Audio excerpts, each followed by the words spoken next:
académique dans le sens où on va véritablement essayer de toucher à ce que nous appelons, nous les profs, l'historiosophie, c'est-à-dire non seulement connaître l'histoire, mais essayer de voir en quoi le texte biblique, dans sa rédaction, a voulu être porteur d'une leçon pour les générations à venir. C'est-à-dire que tout au long du texte biblique, nous allons rencontrer, être confrontés à des événements qui sont des événements passés pour nous, mais qui, parce qu'ils ont été compilés dans le texte tanakhique, eh bien, ils veulent dire quelque chose pour les générations à venir. Et c'est à nous, à travers l'étude, d'essayer de voir, d'entrevoir, de percevoir, d'entendre et de comprendre ce que le texte vient nous dire. On va commencer par le premier des 24 livres qui composent le Tanakh. Ce livre est composé de 24 livres différents, partagés en 3 livres particuliers. Le premier, la Torah, le deuxième, les prophètes, le troisième, les hagiographes. Les hagiographes, ce sont ceux qui ont écrit. Les prophètes, ce sont toutes les prophéties qui ont été énoncées tout au long de l'histoire, et le livre de la Torah est, mais je vais faire l'introduction maintenant, est par excellence, ou per excellence, comme on dit en hébreu, est le livre de l'enseignement, c'est-à-dire un livre législatif. Il est question dans les 5 premiers livres d'une constitution qui est à même de venir constituer la naissance d'une nouvelle civilisation nationale. Vous allez voir, vous allez entendre énormément de choses dont peut-être vous n'avez pas l'habitude, mais je vous demande de prêter attention parce que ce livre est particulièrement, si ce n'est pas étudié, il est généralement mal étudié. Et quand je vous donne une présentation simple déjà de ce que veut dire le texte tanakhique, commencez par les 5 premiers livres que nous allons traverser et comme ce soir, rencontrer les premiers personnages de l'histoire et voir ce que ces personnages eh bien, sont capables de nous faire entendre. Je veux que vous sachiez que ceux qui ont écrit ce livre, les premiers livres dictés par l'Éternel à Moshe, le dernier des 5 livres, contrairement à ce que certains pensent, il n'est écrit que par Moshe, c'est le livre de Dvarim, d'où son nom Mishneh Torah, la Torah répétitive, puisqu'elle sert de guide Michelin pour Yoshua au moment de rentrer en Eretz Israël. Le premier livre dont il est question, c'est Bereshit, que nous allons voir pendant quelques semaines, mais parce que à travers ce livre, eh bien, nous allons rencontrer un texte dicté par l'Éternel. Et là, il faut que vous sachiez comment est-ce que tout ce livre a été compilé, que ce soit par la bouche de l'Éternel, que ce soit par les scribes comme Baruch ben Neria qui accompagnent continuellement Yirmiyahu. J'emploierai toujours les termes en hébreu, jamais en français. Je dis Tanakh, je ne dis pas Bible, pour que vous sachiez que la Bible vient du grec biblos, qui veut dire le livre, mais avec des relents, diront certains, d'araméen, où la Bible viendrait de Meboulbal, c'est-à-dire de ce qui est confus, alors que le Tanakh est un texte ordonné. Donc faites attention, la terminologie employée, elle est souvent trompeuse. Bible vient bien du grec biblos, mais à des relents araméens qui viennent nous faire entendre la confusion qu'il y a autour de ces textes-là. Ce qui n'est pas le cas en hébreu. Tanakh, c'est une ordonnance bien régulée, Torah, Nevi'im, Tuvim. Et nous avançons dans l'histoire à travers cela. Même si dans les hagiographes, les 2 derniers livres sont des chroniques d'Ivrei Hayamim, Aleph et Bet, qui ont un rapport direct et intrinsèque avec l'époque des Mélachim, des rois. En tout état de cause, il y a une longue évolution historiosophique. Stop, point de barre, ça suffit, le reste c'est là. Le livre de Bereshit serait, de prime abord, le livre de la législation, puisqu'il fait partie des 5 livres de cette constitution législative. Or, il n'en est rien. Le livre de Bereshit n'a jamais été et ne sera jamais un livre de législation, pour une simple raison. Il n'y a pas de mitzvot. Alors vous allez me dire, mais si, il y a Guy Danassé et la Brit Mila. Zénaphon. Mais cela concerne des individus. Cela ne concerne pas une collectivité. Le livre de la législation commence à la paracha de Bo, dans le Sefer Shemot avec la première mitzvah collective qui est la néoménie, c'est-à-dire Rosh Chodesh. Rosh Chodashim yeh lachem. Lorsque la mitzvah est donnée, elle s'adresse à l'ensemble du peuple et non pas à des individus. Par contre, le livre de Bereshit, s'il n'est pas un livre législatif, a une autre fonction. Et celle-là, il faut la connaître, parce qu'elle est très importante. Le livre de Bereshit s'appelle Sefer Hayashar, c'est-à-dire le livre de la droiture. Pourquoi? Eh bien, parce que les personnages qui vont composer l'histoire événementielle du texte de Bereshit sont nos patriarches, nos matriarches, et qu'à travers leurs paroles, à travers leurs mouvements, leurs faits et gestes, nous allons apprendre quelque chose qui relève de la morale et de l'éthique de l'humanité. Attention, pas d'Israël, dont Israël fait partie, mais de l'éthique et de la morale de l'humanité. Un des personnages qui nous fera entendre ce qu'est Bereshit, c'est Bilam. Au moment où il ne réussit pas à maudire, mais à bénir, il dit Tamot nafshi, mot yesharim, que je meurs, que je viens à mourir de la mort de ces gens droits. Et nombre de nos sages diront, mais pourquoi vouloir mourir de la mort de gens que tu interpelles comme étant droits, et pourquoi ne pas les appeler saints ou les appeler justes, tzadikim ou chassidim? Droits, parce que justement, la capacité ici de ces personnages décrits dans le texte de Bereshit ne relève seulement et uniquement que de leur dimension morale. Je vous fais une parenthèse. L'ensemble du texte prophétique, du début jusqu'à la fin, est un texte qui relève et qui révèle l'ordonnance morale de la conduite d'Israël face à lui-même et face à l'humanité qui l'entoure. C'est-à-dire que dans ce livre, le concept qui résonne de manière générale, qui plane au-dessus du Tanakh, c'est le concept de la moralité. Le livre de Bereshit ouvre cela. Comment est-ce qu'on l'appellerait? Ma bouteille ici, elle contient de l'eau. Cette eau s'appelle le contenu. La bouteille s'appelle le contenant. Le livre de Bereshit, c'est ma bouteille. La législation à partir de la paracha de Bo dans le Sefer Shemot, c'est le contenu.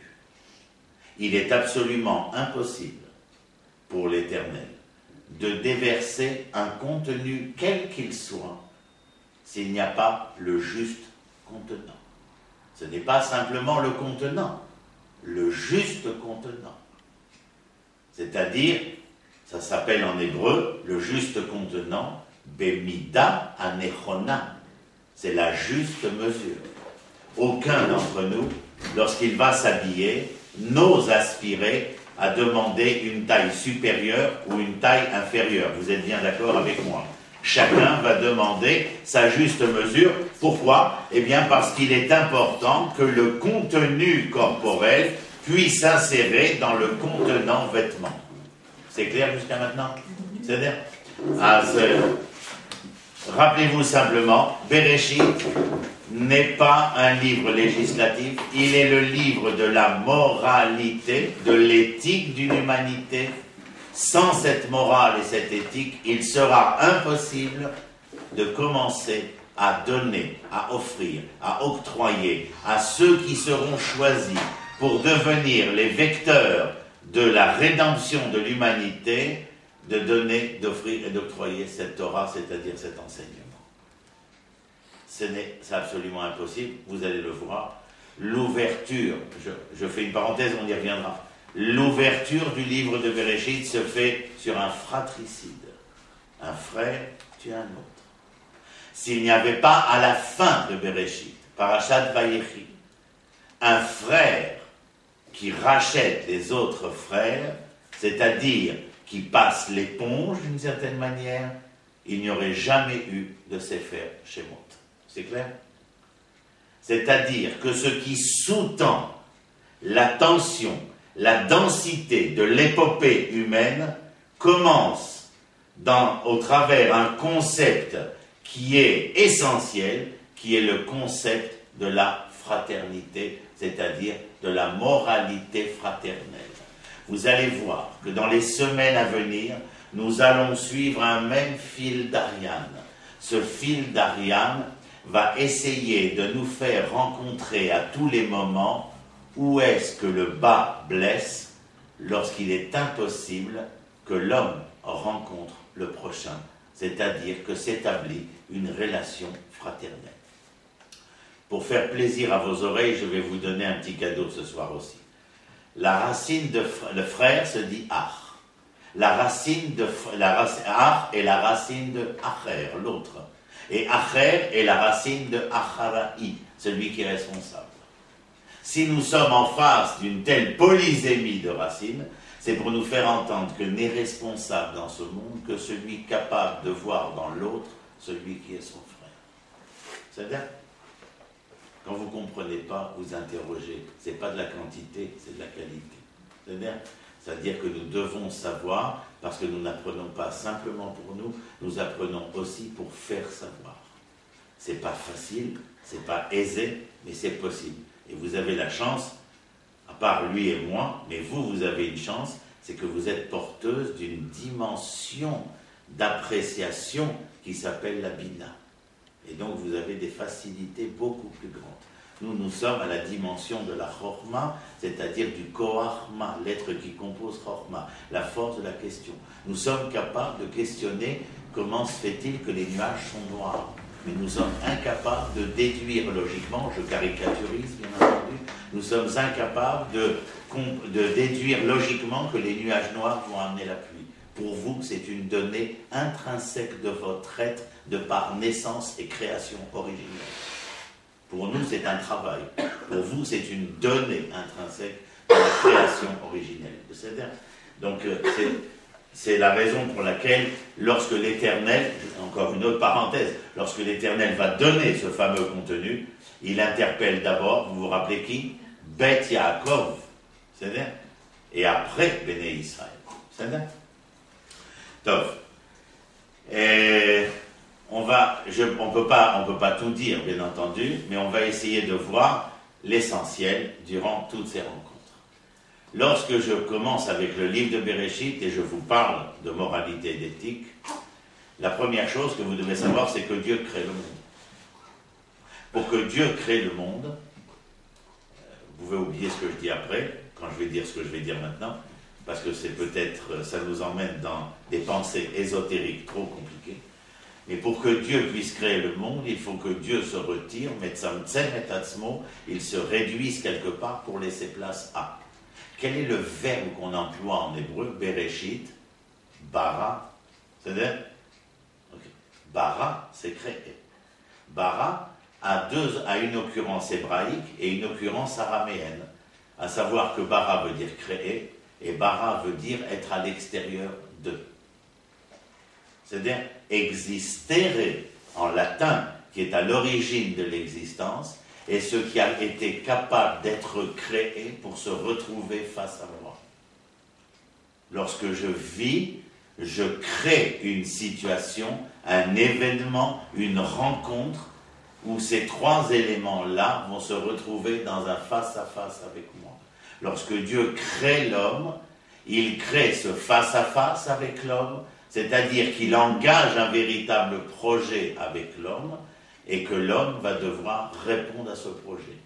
Le premier homme, gardez ça quelque part dans le cerveau, c'est pas essentiel pour l'instant, mais sachez simplement que le verbe bara, c'est véritablement vouloir créer, c'est-à-dire faire sortir de soi quelque chose pour le rencontrer. C'est-à-dire, la femme n'accouche pas, elle met au monde, elle crée une nouvelle créature dont le mari, la femme et l'Éternel sont les protagonistes, mais en tout état de cause, il est question d'une création, non pas ex nihilo comme pour l'Éternel, c'est-à-dire l'être à partir du néant, c'est-à-dire, je ne sais pas si ça a servi aux réflexions de Sartre enfin, ce n'est pas notre sujet, mais en tout état de cause, l'être a été créé à partir du néant. Nous créons l'être à partir de ce qui est.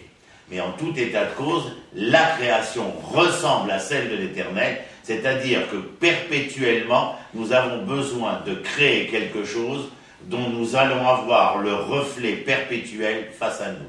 C'est-à-dire que dès l'origine voulue de la création, l'Éternel veut une confrontation avec la création. Confrontation, c'est pas polémiste. Une confrontation, c'est un face-à-face.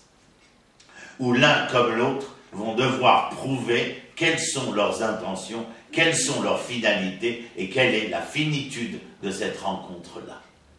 Alors il place un premier homme qui s'appelle Adam. Le texte, vous avez un Tanakh, prenez, on est chapitre Aleph, Perek Aleph, et il faut avoir un Tanakh parce qu'on travaille qu'avec ça.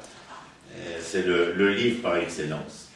C'est-à-dire, et donc je suis Perek Aleph, Perek Bet, pardon, excusez-moi, Perek Bet et verset Zaïn.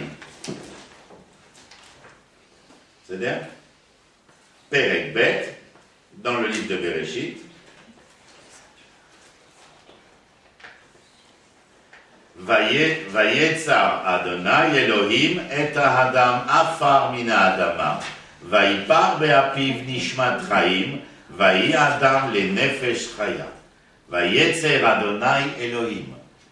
Sachez, je vais vous donner un certain nombre de clés au fur et à mesure des semaines. Sans ces clés, on ne rentre pas dans le livre.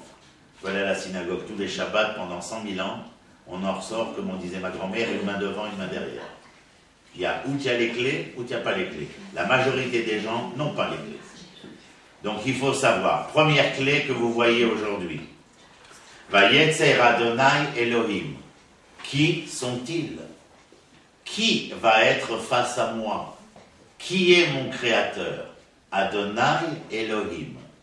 Elohim, 2 points. L'éternel créateur des lois immuables de la création. Point. Elohim, l'éternel créateur des lois immuables de la création. Le soleil se lève, le soleil se couche. Il fait jour, il fait nuit. Les saisons, les temps, tout ce qui est réglé est immuable. Les hommes passent, les hommes trépassent, la création reste. Elle fait partie des lois immuables. Ça, c'est Elohim. Celui que nous implorons n'est jamais Elohim. Baruch Ata Adonai. Yutke Vavke. 2 points. Il est le Dieu créateur de l'histoire des hommes, et donc celui qui, par sa création, c'est-à-dire par sa présence dans l'histoire de l'humanité, est à même d'être à l'écoute de cette humanité. Nous dirons que Elohim Zemidata Din, et nous dirons que Adonai Zemidata Chesed. C'est-à-dire que Elohim serait, quand vous dites Midata Din, vous parlez du Père. Quand vous dites Adonai Midata Chesed, vous parlez de la mère. Les enfants ne vont jamais, de prime abord, demander des bambas à papa. Ils vont demander des bambas à maman. Parce que maman a toutes les chances de répondre oui. Papa, Midata Din, c'est le droit, le devoir et l'ordonnance. Midata Chesed, c'est l'amour, la condescendance, le confort. C'est-à-dire, tout ça, il faut noter, bien entendu. C'est pas, c'est pour ça. On a dit avec, je vais trop vite. Eh bien, il faut m'arrêter. Il faut m'arrêter. Moi, je vous ai dit, il faut m'arrêter. Moi, je pars, c'est fini. Je suis dans mon trip, c'est fini. Maintenant, je vous regarde. J'essaie de voir, même si je ne vois pas très bien, mais je veux dire, comment vous réagissez. Mais arrêtez-moi, je n'ai pas compris, je ne sais pas, répétez, recommencez. Zemaché Pachou. On n'est pas là, encore une fois, pour courir derrière le texte. Vous pouvez refaire le truc de Achaï, Acher et... Ach, c'est le frère. Racine de Acher, l'autre. Racine de Acharaï. C'est donc que le responsable est celui qui voit dans l'autre son frère. Voilà. Manitou, Léon Yehuda Ashkenazi, Zecher Tzadik Livracha. Juste la dernière phrase, en fait. La dernière phrase sur laquelle, parce qu'il faut me rappeler à moi. Ah, quand je parle Quand je viens et je dis Vayetzer Adonai Elohim, je me demande toujours, à chaque fois que je vois le texte, on me parle d'Adonai Elohim. Alors qui est qui là-dedans? C'est ça que j'ai besoin de savoir. Elohim, deux points. Le créateur des lois immuables de la création. C'est-à-dire les choses immuables, ça veut dire qu'elles ne peuvent pas changer. Si jamais elles changeaient, c'est la fin du monde. C'est-à-dire, et Adonai, c'est le chesed, Midat HaChesed. Midat HaChesed, ça veut dire, c'est le créateur de l'histoire, le créateur, de ce créateur qui participe à l'histoire et au mouvement des hommes. Et ça, c'est Midat HaChesed, c'est le côté féminin. Alors que le Midat Hadin Elohim immuable, c'est le droit, le devoir et l'ordonnance. Ça, c'est le côté père. Vous verrez qu'on retrouvera ces données. Je ne vous dis pas maintenant dans quoi, mais elles vont nous suivre continuellement dans plusieurs formulations bibliques. Mais ce sont des clés essentielles. C'est-à-dire, donc, Vayetzer Adonai Elohim et Adam. Deuxième clé, troisième clé de la soirée. Et on la retrouvera tout au long du texte biblique. Lorsque Dieu crée l'homme, il n'y a pas marqué Vayetzer à Adam, il y a marqué Vayetzer et à Adam.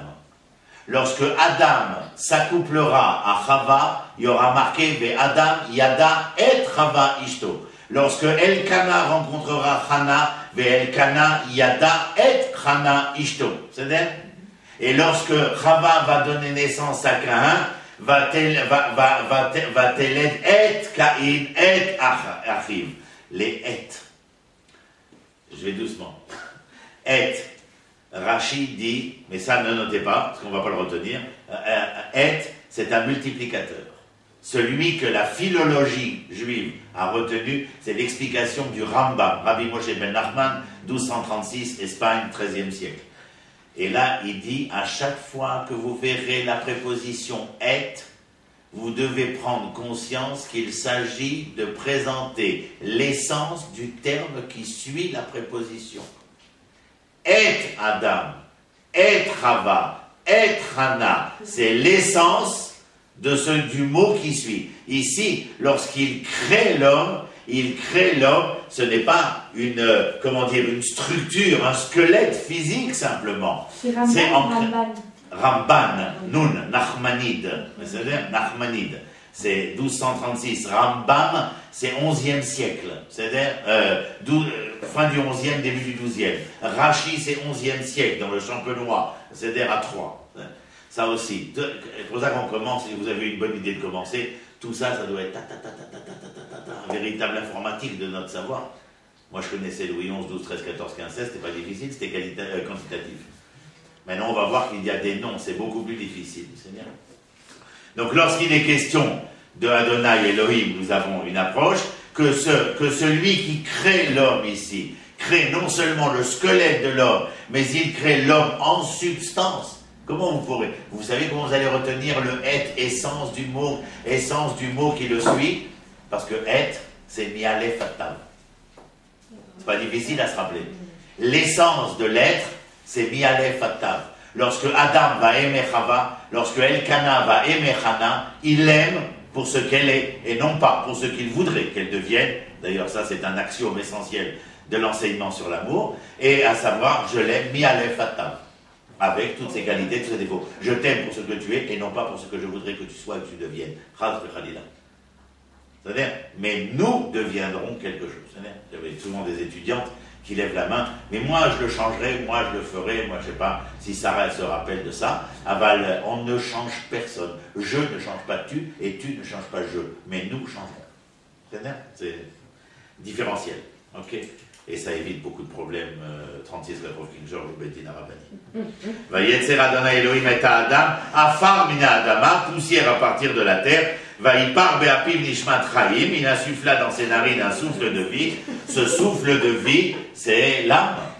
Le souffle de vie, Vayipar be'apiv nishmat chaim, be'apiv nishmat chaim, c'est véritablement la neshama, c'est le souffle de vie. Sachez que de manière générale, lorsque la femme tombe enceinte, l'insufflation a lieu au 40e jour de gestation. C'est pour l'information générale. Nishmat Chaim, Vaï Adam, les Nefesh Chaya. Et lorsque l'Éternel crée cet homme, Afar Mina Adama, vous voyez que le texte vient vous dire quelque chose. C'est venu me dire que l'homme, il a été créé par l'Éternel, Midat Adin, Midat Chesed, qu'il a créé l'homme non seulement dans son squelette, mais dans la substance de l'être. Et en tout cas, alors que tu me parles de substance de l'être, tu viens me dire maintenant que l'homme a été créé à partir de la poussière de la terre, mais aussi qu'il a eu un souffle qui a été insufflé. C'est notre composition. Nous sommes matière et esprit. Nous sommes corps et esprit.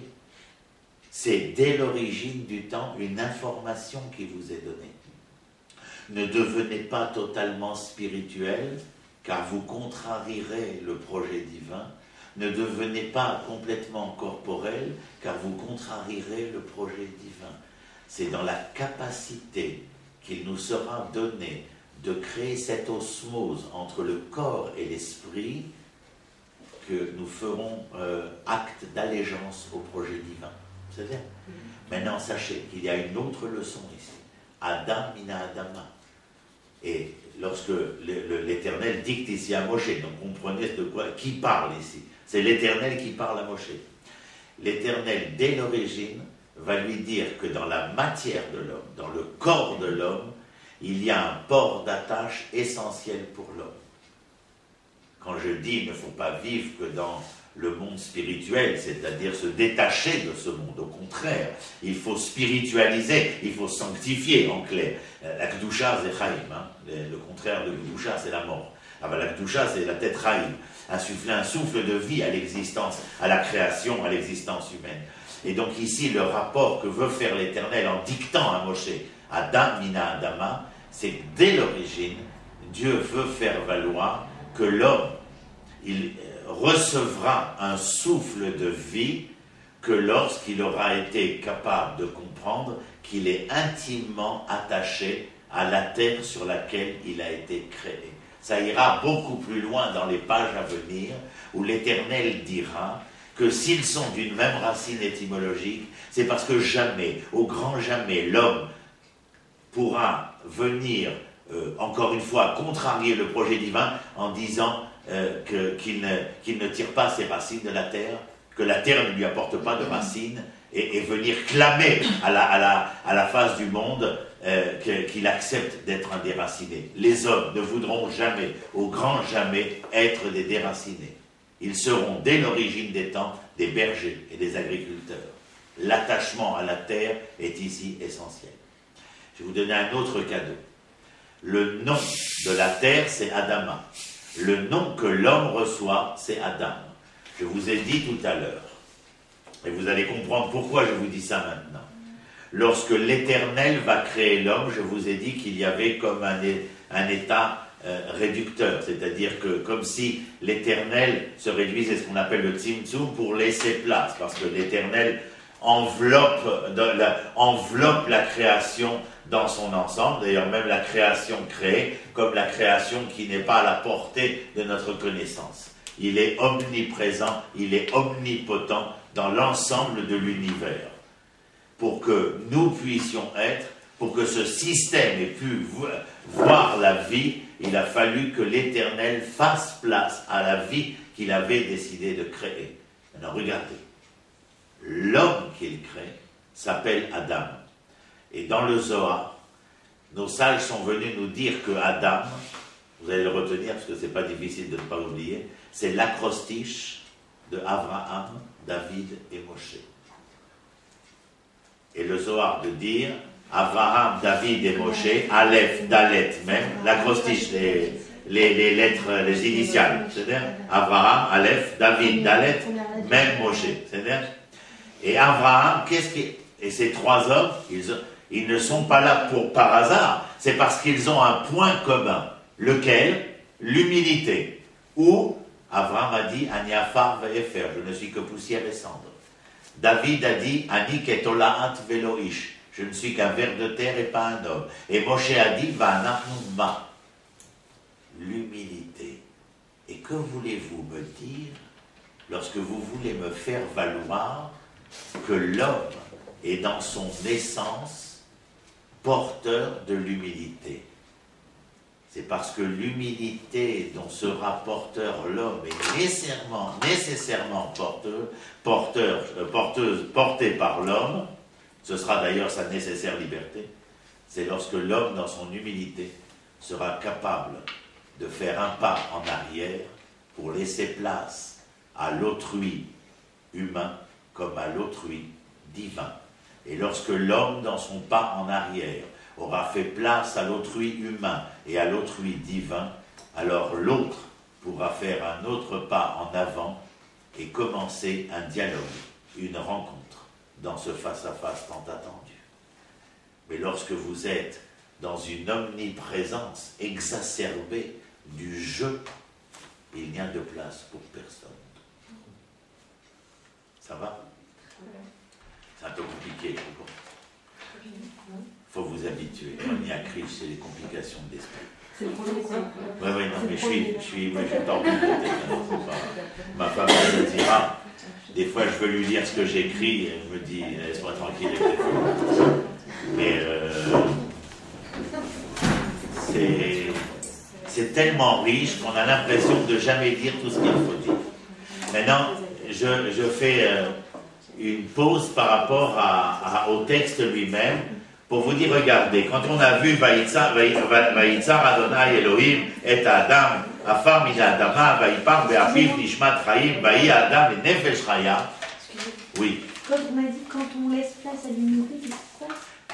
Lorsqu'on laisse place à l'humilité, lorsque l'homme se laisse porter par son humilité, il permet à l'autre humain ou à l'autre divin de pouvoir faire un pas en avant et donc de créer la rencontre, le face-à-face attendu entre l'homme et son prochain, entre l'homme et l'éternel. Mais c'est dans ce cadre-là, vouloir ressembler à l'éternel, nous ne le savons pas encore, mais tel qu'il sera dit dans exactement 50 pages, lorsque l'éternel sur le mont Sinaï, lorsque Moshe lui dira, je voudrais bien te voir, et l'éternel lui dira, tu ne peux me voir et vivre, et l'éternel lui dira, tu ne pourras connaître que mes attributs. El Rachum Vechanoun Elech Hapaim Chesed Ve'emet. Et Moshe de comprendre, alors si je ressemble un tant soit peu à l'attribut qui est le tien, je connaîtrai un tant soit peu de ce que tu es en vérité.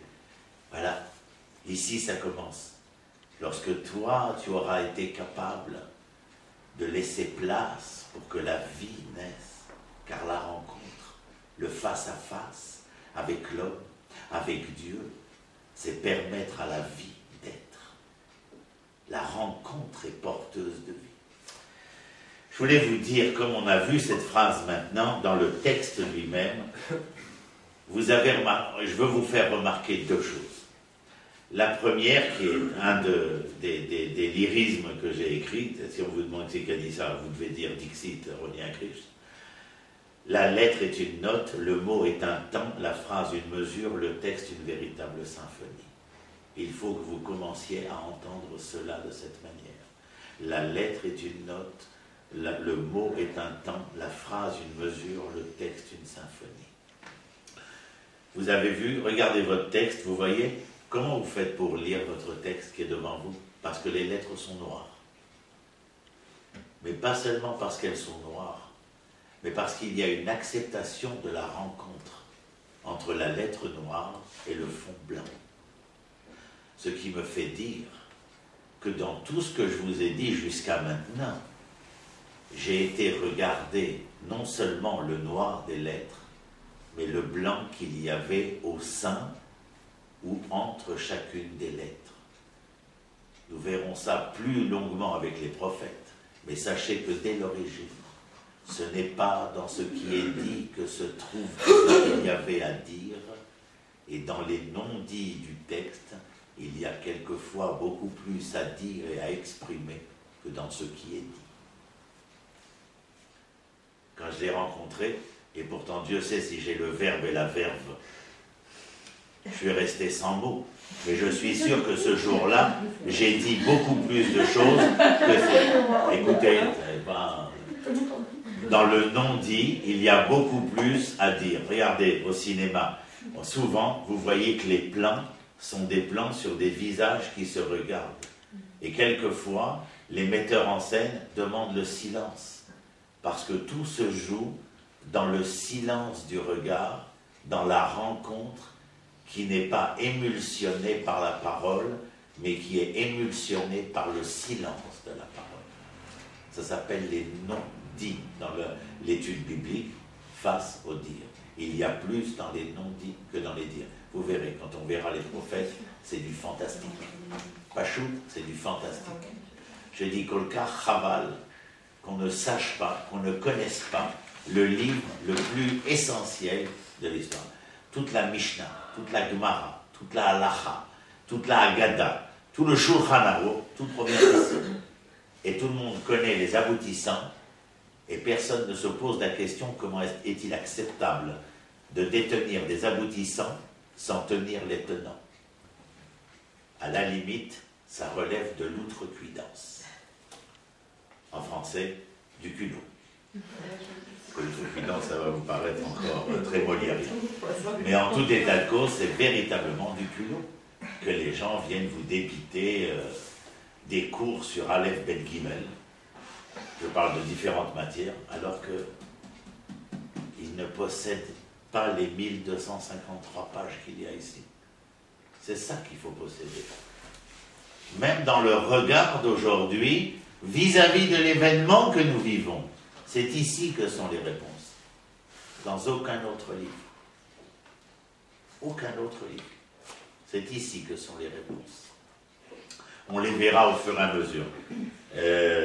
À quelle heure on a commencé? 9h moins le quart? 10h moins le quart. Top, alors on continue.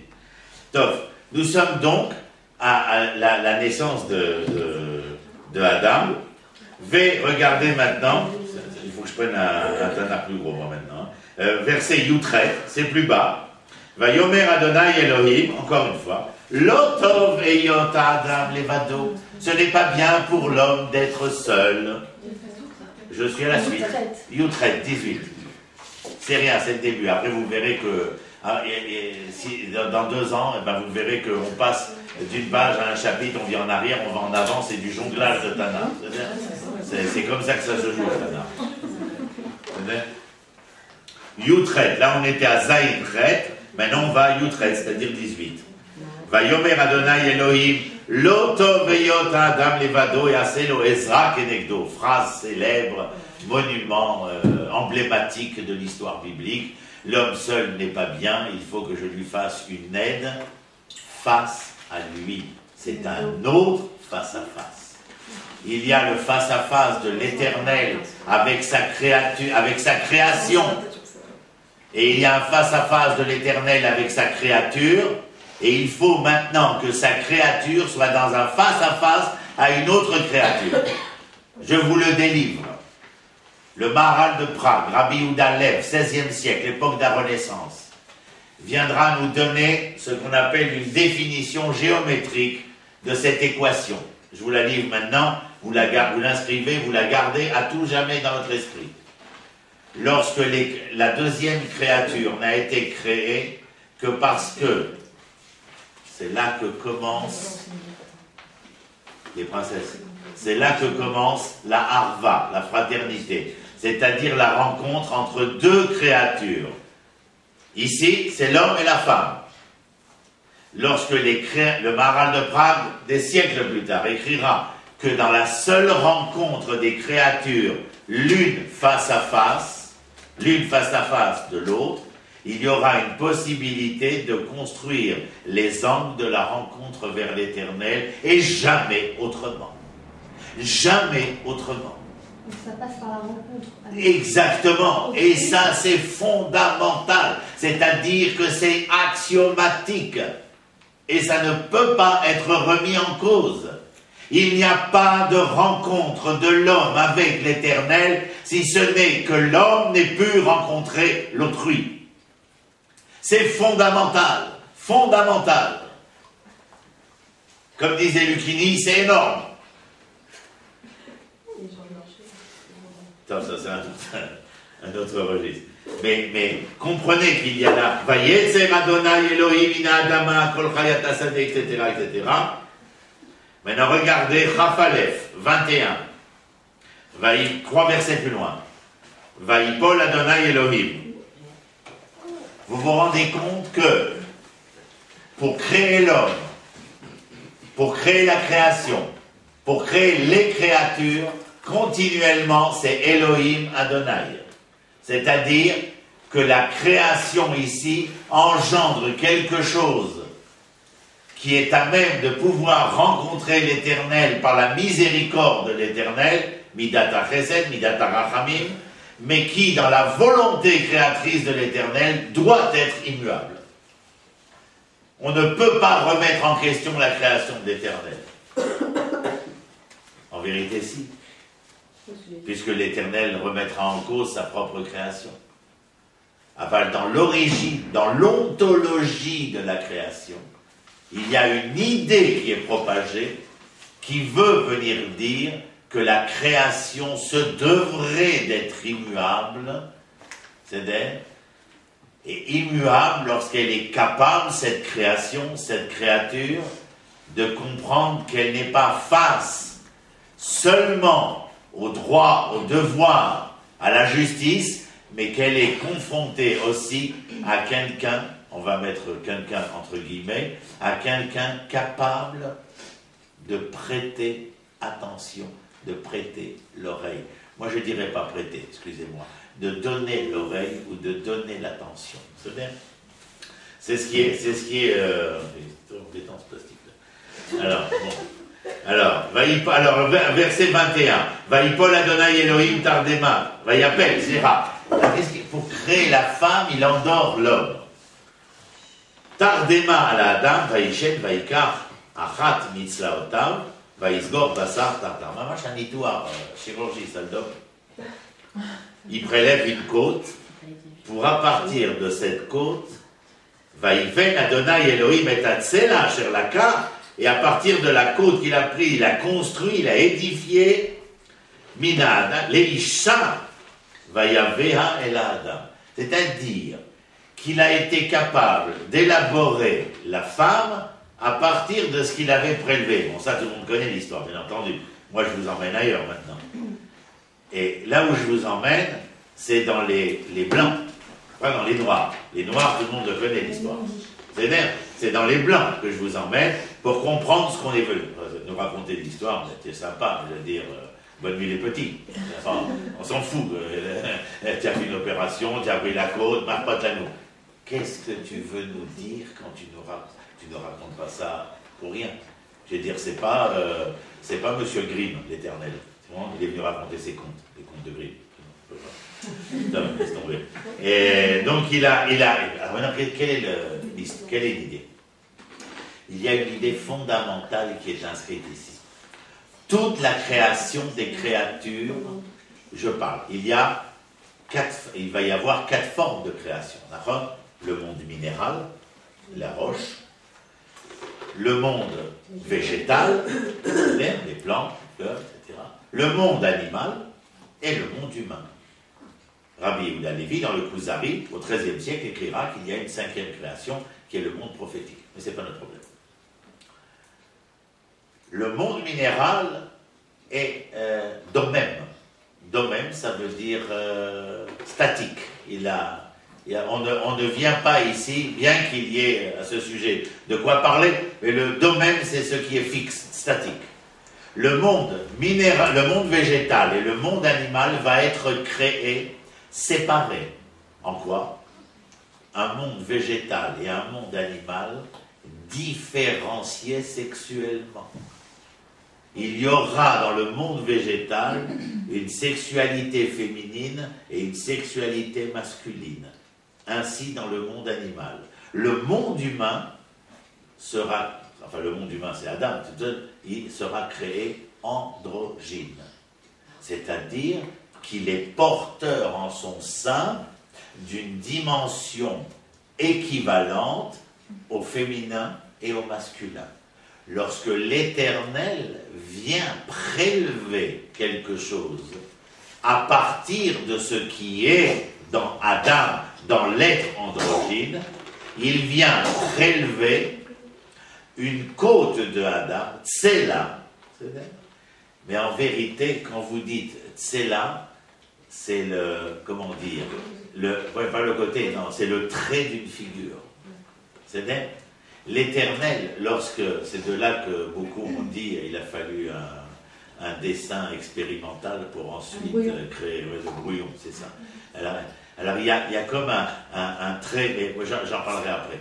Et donc prélever cette côte, c'est-à-dire ce trait particulier, à partir du dessin de l'homme tel qu'il était.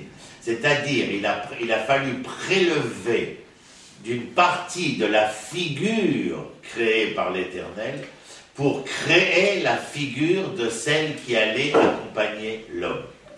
Là-dessus, vous allez apprendre quelque chose d'extraordinaire. Encore une fois, c'est énorme.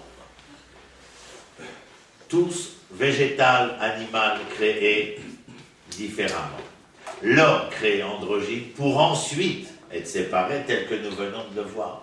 La question, c'est laquelle? Pourquoi ne les as-tu pas créés séparés dès l'origine? C'est pas la question qui vient à l'esprit. Mais Badaï, c'est la question qui vient à l'esprit. Et la réponse, elle est celle-ci. Mettez-la dans le crâne jusqu'à la fin de vos jours. Celui qui donne la réponse, c'est le Chidouché Harim, Rabbi Yitzhak Meir Alter, le fondateur de la Chassidut de Gour au XVIIIe siècle. Quand je vous donne les noms, les dates et les machins, ben c'est pareil. Il faut connaître cela. Quand vous pouvez noter, vous notez. Vous ne pouvez pas, on reviendra dessus. Et donc, le Rabbi Yitzhak Meir Alter dit, le fait de les avoir séparés après qu'ils furent ensemble, c'est pour qu'une fois séparés, ils gardent dans leur mémoire collective qu'avant de devenir je et tu, ils furent nous premiers.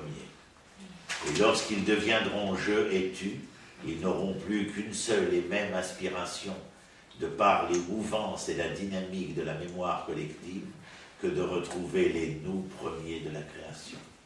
C'est extra. C'est énorme. Je répète, again? Ouais. C'est bon? Non, je vois. Oui, je dis. Dieu crée l'homme androgyne pour ensuite le séparer en l'homme masculin et la femme féminine. Tachles, tu es un bon Israélien, tu dis, marque pas les femmes. Pourquoi tu les as pas fait chacun séparés et khalas? Bien sûr. Et la réponse est qu'il fallut qu'un temps leur vécu soit le vécu du nous dans la mémoire collective qui s'inscrivait, pour une fois séparés dans ce face-à-face entre le je et le tu, peu importe que l'un ou l'autre soit masculin ou féminin, et du fait de cette mémoire collective de l'humain, la volonté ineffable de vouloir retrouver les nous. L'homme saura à tout jamais, parce qu'il lui a été prélevé, qu'il est en manque de plénitude. Vous verrez que c'est important dans le rapport qu'aura Adam avec Rava. Mais la femme n'en est pas moins à la recherche de cette volonté de compléter le manque dont elle est consciente. Vous avez entendu ce que j'ai dit. Lui a besoin qu'on vienne l'affirmer dans sa plénitude. Elle est à la recherche de l'accomplissement du rôle qui est le sien, qui est de compléter. Il a besoin d'être complété. Elle a besoin de compléter. C'est deux choses complètement différentes. L'homme doit recevoir et la femme doit donner. Bidou. Mais dans le rapport physique que Dieu créera, c'est le contraire qui se passe. Mais c'est d'une certaine manière essayer de rétablir un équilibre pour ne pas que les relations de créature à créature soient une relation déstabilisée et déstabilisante, parce que déjà comme ça, dans la réalité, l'un ou l'autre se sentira dépassé ou se sentira supérieur, peu importe. Alors rappelez-vous ce principe, ce concept. Il nous créa, nous, parce qu'il savait qu'un jour nous deviendrons je et tu, mais en ayant créé ce nous ontologique, il faisait des je et des tu humains des gens qui n'aspireraient qu'à retrouver le nous, c'est-à-dire l'unité première énorme. Et imaginez pas ça seulement pour le couple. Imaginez que c'est la densité et la tension qui sous-tend l'humanité. Ça vous emmène très très loin, ça vous emmène. Les guerres, les conflits, les massacres. Est-ce qu'on s'est compris? Est-ce qu'on ne s'est pas compris? Les hommes, je parle de l'homme philosophique, c'est-à-dire homme et femme, sont à la recherche de cette plénitude dont nous avons imaginé, enfin. J'ai conscience que mon bonheur se trouve au bout du chemin où se trouve et vibre le nous. Et sur tous les chemins qui sont les miens, je suis dans cette avidité, et lorsque je ne reçois pas ce que j'attends, je suis dans un état qui me ronge, qui me décape. Comme disait la chanson, ça m'énerve. Mais ça énerve tellement que ça provoque énormément de remous. C'est très important à se rappeler de cela. Je ne sais pas si vous voyez, mais dans le temps qui est le nôtre en ce moment, depuis bientôt 1 heure, le nombre de choses que nous avons apprises à travers le Créateur, la création, la créature et le face-à-face de la créature. Alors, et qu'est-ce qui a marqué Alken Yazov. Alors oui, ensuite, regardez le pasouk Rav Gimel. Vayomer à Adam, Zot apam etzem miatzmi. Voici l'essence de mon essence. Ou Bassar mi Bassari, la chair de ma chair. Donc il donne 2 dimensions ici. L'essence de mon essence est dans l'esprit. La chair de ma chair, c'est dans le corps. Les hommes, hein, oui, absolument, absolument. Il reconnaît, elle est nouvelle, elle est nouvelle. Donc ce que voulait faire reconnaître l'Éternel en créant l'homme en voyant sa compagne veut le faire reconnaître de la même manière. Elle est etzem mi atzmi, basar mi basari, c'est-à-dire qu'elle est véritablement dans un rapport intrinsèque avec moi, dans une volonté osmotique de cette rencontre-là, et donc elle ne peut être que matière et esprit, que corps et esprit, bien entendu. Basar mi basari, la zot ikare isha, qui me ish le kucha zot. Celle-ci s'appellera la femme, je traduis véritablement dans un instant, parce qu'elle a été prise de l'homme. Alors regardez ce texte important, regardez chaque... Bon, on peut y passer des nuits, mais l'homme chané, c'est pas shoot. J'ai pas, des fois, j'ai même pas les mots, et Dieu sait si je sais utiliser la langue hébraïque, la langue française, et quelquefois, j'arrive pas à mettre de mots, tellement c'est énorme ce que nous lisons ici, dans tous ces passages-là. Adam vient et dit, cette femme sera le féminin de ce que je suis. Pourquoi? Tout simplement parce qu'elle a été prise du masculin. Qu'est-ce qu'il vient affirmer ici? Il a été créé en premier. Non, c'est pas seulement qu'il a été créé en premier, mais que si elle est le féminin du masculin qu'il est, il n'en est pas moins le masculin de ce féminin. C'est-à-dire qu'insidieusement, il vient affirmer ici l'état complémentaire de la rencontre entre les deux. Mais le mot ish disparaîtra. Elle restera isha, mais lui va disparaître en tant que ish. Regardez la formulation ici, elle est une femme parce qu'elle a été prise d'un homme, et je suis un homme par rapport à cette femme. Elle, dans sa dénomination, restera la femme, je vous le dis maintenant, ouvrez la parenthèse, on le verra plus tard, et moi, je deviendrai le maître.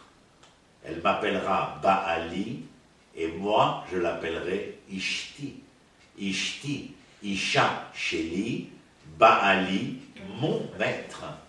À tel point que la Gemara dans Ktuvot viendra et dira que viendra un temps, celui de la rédemption, où elle ne l'appellera plus mon maître, mais Ishi, c'est-à-dire mon homme. C'est pas du piaf, bien entendu, mais c'est mon homme dans le sens où tu es le masculin de ce que je suis, tu comprends? De la même manière que lui de toujours a dit tu es le féminin de ce que je suis. Mais c'est-à-dire que là, dans cette rencontre rédemptée salvatrice, il y a bien entendu une reconnaissance de part et d'autre de ce que tu es, de ce que je suis, et de la rencontre possible. Parce que véritablement, tant que la relation est sous-tendue par Baal Veisha, il y a énormément d'efforts à faire, mais ce ne sera jamais aussi, comment dire, unificateur que ce le fut au moment de la création de ces deux êtres-là. Et il faut garder en mémoire cela.